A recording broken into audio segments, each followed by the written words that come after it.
जेहि दिन बेटी जनम लिहली धरती दर की जला हो।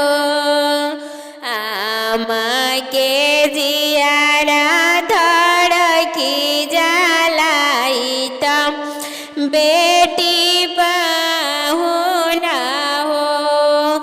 आमा के जियारा धड़की जलाई त बेटी पाहुना हो। जब बेटी भैली से अनवत पापा रे खेले हो। अब बेटी भैली से अनवत बेटी ससुरा जाई है हो। अब बेटी भैली से अनवत बेटी ससुरा जाई है हो। आमा के छतिया हो फाटी जाला कैसे दियावाते जब हो।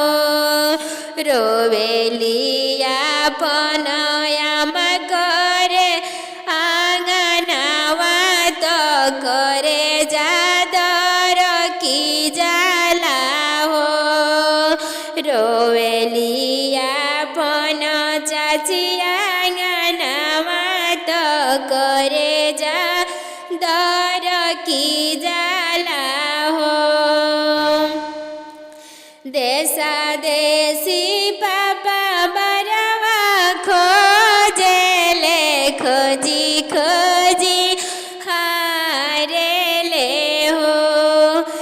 अरे कतहूँ न मिले ले उ देश जहाँ बरवा सुंदर हो। कतहूँ न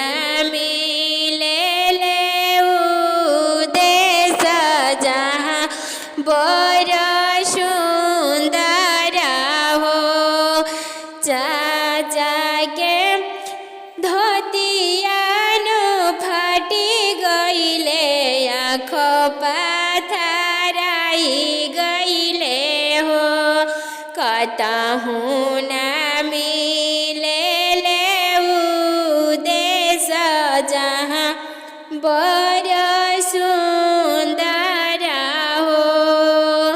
पापा के तरवा छिलाई गईले धोतिया धूमिल भइले हो।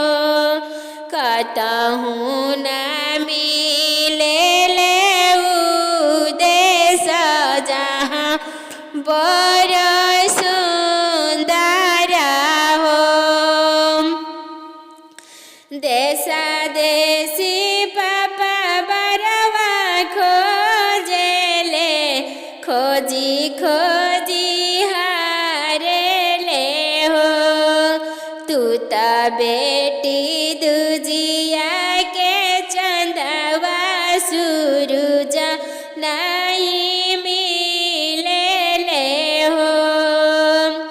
देशा देशी भैया बरवा खोजेले खोजी खोजी हारे ले हो।